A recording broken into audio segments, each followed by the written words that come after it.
What is up then, people? So let's run through how I lost 32 kilogram in 6 months and the secret behind it. So first of all, I'm just going to run you through like a bit of a background check of like my story a little bit. So from the ages of 0, obviously, up until about 17, I was always the fat kid. I morbidly obese pretty much. At 17, I reached 18 stone. That was sort of like my point. That was my highest point in weight. So at 17, we was just going into COVID, and pretty much after like I've always been into fitness, like not like fitness like running wise, but more like sports like rugby, football. Always watched it, played rugby since I was very young. So it's like I always enjoyed that fitness activity, but I was always fat. So I was like I was the fat active kid, but I weren't really that active because I used to put away a lot of food. Not really move that much unless I was training rugby or playing a match. So I got to COVID and I made the decision that right, let's just start running. And obviously starting running, I started to lose weight quite quickly. Because I started to learn that if I started to eat less, I'm going to lose the weight. So I started eating 2 meals a day. I ran every single day for about a month. Then after 6 months, 5 months, I was 32 kilogram down. So I went from 115 kilogram down to 83 kilogram. That was my first sort of weight loss journey. Then from 83, I went down to 78 on about 3 weeks after that. But my main weight loss was I lost 32 kilogram in 6 months. There was no special secret behind it. That is the secret, right? But I'm just going to run you through how you can do it as well, and pretty much what it takes to do that. Because losing fat, it's not rocket science. It's not something that you need to do completely different to everyone else. It's not like that. All it is just sticking to a set little bit of a structure that you've got and holding that for a longer period of time. So for me, I done the exact same thing for 6 months. Was it boring? No. I was seeing progress and I was enjoying the progress I was seeing. Because like if I weren't doing that and I weren't eating clean and I weren't doing all this, then I'd be eating the exact same shit food. So is that not boring? It's like the fact that you're saying all the foods I'm eating is boring, but you're eating the exact same foods every day anyway, but it's just worse for you. It's just putting you in a higher calorie target, it's putting you in a higher calorie amount, which is increasing your fucking weight and increasing your self confidence. Decreasing your self confidence in yourself. So you have to make a decision. Do you want to be a boring bastard and eat good, or a boring bastard and eat shit and feel shit? You just gotta make that decision for yourself, pretty much. So yeah, I'll run through what I've done first, training wise. So obviously it was during COVID, so all gyms were shut, right? So I couldn't lift weights.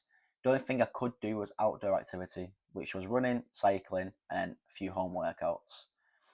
That was my first target. So I had a bike, which I was quite lucky with. So I was always out on my bike every single day. I probably say I was doing about 10 to 15k every day on my bike, maybe even more. And running as well on top of that. Now my runs weren't massive. Like the very first run I done was 200 meters out, and I ran and walked back home. I was like, wow, I am knackered from that. Then I just kept on progressing on that. So every time I went out for a run, I weren't going for a set target. But the highest run that I aimed to do was 2 miles, which is 3.2 kilometer. That was the highest I ever done when I was trying to lose fat because I weren't fit enough to do anything else. Then once I'd done 3.2k for quite a while, I bumped up to 5k for one run. Then when I realised I could do 5k, I started pushing for 5ks. Then obviously once I started to lose more weight, I got more fit. I could actually push a higher distance then. So I started going on to 10ks, potentially 15ks, but there was no set structure behind my running. I was just running. I was just getting used to it and I was just enjoying it. But the main thing is I was running because I actually liked it. Give me a bit of purpose to work towards other than rugby. So because rugby stopped as well. During COVID, rugby stopped. So the only thing I could do was run, cycle, and home workout. So I literally just smashed in the bike and I smashed running. And doing that, my appetite started to decrease. I started to want to eat some sort of cleaner foods, sort of not eat crappy food, so I knew that it made me feel bad. It's not going to really help me with my cycling and running. So at this point in my journey, I had no idea what I was doing. I had no idea about the little details behind a calorie deficit, a calorie surplus, calorie maintenance, behind neat calories, behind the active calories. I had no idea. The only thing I knew is that if I move more, ate less, then yeah, I might lose my stomach. And I've seen the scale come down every single day. So I was like, right, I'm doing something. So 6 months of doing that, lost 32 kilogram. Right. Pretty much just happened like that.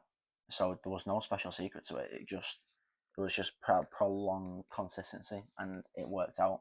Because if you do the right thing and you stick to the basics, it will work out. But when you start to add in complications like a keto diet, um, carnivore diet, fasting, intermittent fasting, no carb diet, high carb diet, no protein diet, vegan diet. There's so many diets you can follow these days. But at the end of the day, if you can't keep consistent with the basics, then how are you going to keep consistent with a carnivore diet just because some fellow on TikTok's doing it? Do you know what I mean? You got to find out what works for you, and if that's simplicity, which it usually is for most human beings, then stick to that. Find out what you like and nail it. So yeah, nutrition was very simple. Breakfast, I'd either have protein oats with banana and some blueberries. I didn't like that, so I got rid of that quite early. So I started off a ham and spinach omelette with some cheese on. Then I'd also mix my breakfast up with some Weetabix, banana, and honey on top. Absolute goat breakfast. Obviously, not high in protein at all, but it was good carbs. I probably had that before I went for a run. Dinner time, it was always chicken and rice. I literally didn't not have chicken and rice in a day. I enjoyed it. I whacked some barbecue sauce over it. I put sweet chili sauce over it. Put puree sauce over it. So many variations you can do with that. There was my 2 meals. I had no idea about what my protein intake should be, so I weren't doing it. I weren't tracking my calories. I weren't doing none of that. I was eating them 2 meals. I was having snacks throughout the day, so I was having sweets, little bits of chocolate here and there, more fruit, energy drinks, protein shakes. Just because my dad said I needed to have more proteins, I was like, yeah, sweet sound protein shake it is. But yeah, that was pretty much it. There was nothing special about my diet. I kept in foods that I liked. I like sweets. I've always been a sweets and chocolate guy. Always. People that know me, they know that. So they were still in my diet. I was having a nice breakfast. I was having a clean dinner. I was still enjoying a little treat here and there. And literally, I'll put pictures up now of what I went from. I went from this, which was 115 kilogram, maybe slightly heavier. And then this was me. It was my very first picture I took after losing weight. And you can see that I literally am so skinny. Like there's no muscle behind me because I couldn't lift weights. I literally looked like a runner, and I didn't like that. But I looked better than that, and I was happy with that. And I felt much more confident myself because that's the first time I took my top off and actually took a picture. Because if I was that person right now, I would never take a picture of myself shirtless. And to get to that point, you can see the confidence level there already. But yeah, pretty much to go from that to that, it's just consistency or some basics, nothing special. So the main thing that you need to focus on is your activity levels. I always say that to people first: is focus your activity levels and then tidy your nutrition up after it. Because if you're active, your nutrition is sort of going to fall in place with that. But if you're not active, then you're going to make it harder to lose the fat. So keeping on top of your nutrition specifically, rather than being active, is going to be much harder rather than the period of it.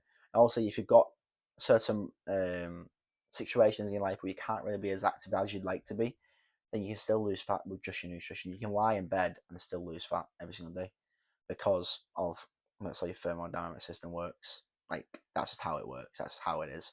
As long as you're in a calorie deficit, you will lose weight. Now, yeah, if you're staying in bed and you can't move, then also you won't have any active calories. Your sort of make your metabolic resting rate isn't going to be that high. So you just need to be in a deficit of that. But as if you are active, you are getting your steps in, you are training to some degree, your metabolic rate is going to be naturally higher, meaning you can eat a higher amount of calories and still be in that deficit. So that's why activity is important as well, because it will allow you to have a slightly bit of a higher intake, calorie intake. Um, so yeah, for me, obviously, like I was quite an active person during COVID, buzzword. So, and I weren't eating probably nowhere near enough. So I was probably in quite an aggressive deficit. But because my sleep weren't really the best, no, my sleep schedule weren't really the best. I was getting good sleeping per day. It was like my body clock was all messed up, so I could get through my day eating what I was eating and still lose fat and not feel starving because I was always out and active. And when you're out and active, your appetite's naturally reduced anyway. Um, but yeah, I lost 32 kilograms in 6 months, which I think is quite a high amount in a short period of time. But I felt great doing it, and now the lessons that I learned during that and the things Because like pretty much in my journey, there were so many things that I didn't do that I tell all my clients to do now, and it makes their journey much more sustainable. In reality, the way I lost my weight was not good. It weren't healthy. Like I'm just gonna be completely honest with you, it weren't healthy. But in my current situation, I was 17, 18, it worked for me. It got the job done. And I was younger, so I'd probably get away with it. And it was during COVID. I weren't working. I weren't in college. I weren't in uni. I had nothing to do. So it made it so much easier to just stick to that. Whereas if I was working or I was going to college every single day, I probably couldn't maintain that at all. With stress, work, trying to focus, it would have been out the window. So the main thing that you need to focus on is making sure that you are fueling yourself correctly. Because ultimately, if you're training, you need your nutrition isn't just about hitting a calorie target or a protein target. It's about fueling yourself for sessions, making sure you're eating a good amount of carbs.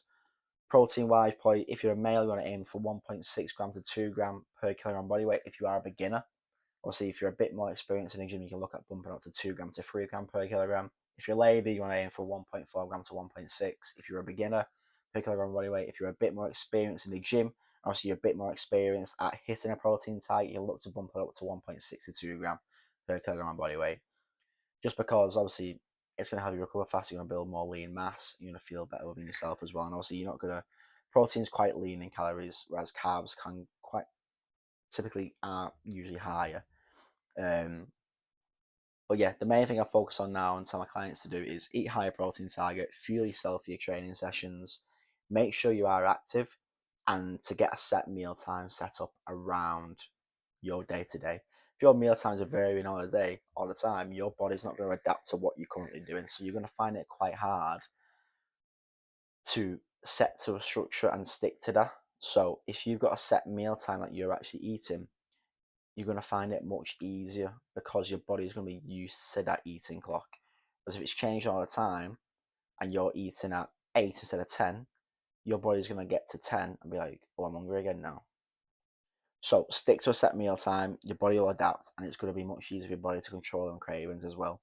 And it's going to be allow you to push your meals back a little bit later. So that later in the night, you're not getting mad cravings, or you're not getting as much mad cravings that you need to contain. But yeah, other than that, there is no sort of special secret. It's literally just consistency on the simple basics. The way I done my journey was not healthy, but the main thing is right now is the way my coaching is helping people achieve the weight loss in a healthy way, but also they're not taking a piss to get to that result. They're all getting the results in the due time that they should be achieving the goals. Um, but yeah, ultimately that's how I lost 32 kilogram in 6 months. Nothing special, nothing that I'm hiding from you. There was no Steads, there was no Retta back then, there was no Mount Gyro back then. It was literally being active, eating good, and enjoying it, getting good sleeping, having a high water intake, um, playing a lot of COD and Warzone, getting good night's sleeping, watching Prison Break, watching Breaking Bad, keeping myself occupied. Usually that is the ways that and pretty much the basics in that is eat clean, keep active, good sleep, and if you do find yourself a little bit bored, and you find yourself that you're getting boredom cupboard syndrome, keep yourself a bit occupied, whether that's going for a walk, do something, read a book, anything. Because if as soon as you let that boredom creep in and you're known for eating crap food when you're a bit bored, like I am, you will raid the cupboard. So you need to keep yourself occupied. You need to do something to snap out of that. But yeah, other than that, that's how I lost 32 kilograms in 6 months. And if you want help losing 32 kilograms in 6 months, or not losing 32 kilograms in 6 months, but if you want help losing fat, getting in shape, losing a man tits, you don't want to be a fat knacker for the rest of your life, and you actually want to get a bit of self-confidence behind you like me now, look at me, dapper as fuck, then maybe drop me a message on Instagram. Or if you want to, you can leave a comment on this video. And I get to you via email. We can set up a call. We can get to work on your fat loss goals, your fitness goals, and start chipping away at what you actually want to achieve in life rather than being complacent and whinging about it. But yeah, that's Tom Yates. I'm going to go now. Got a lot of work to do. Peace.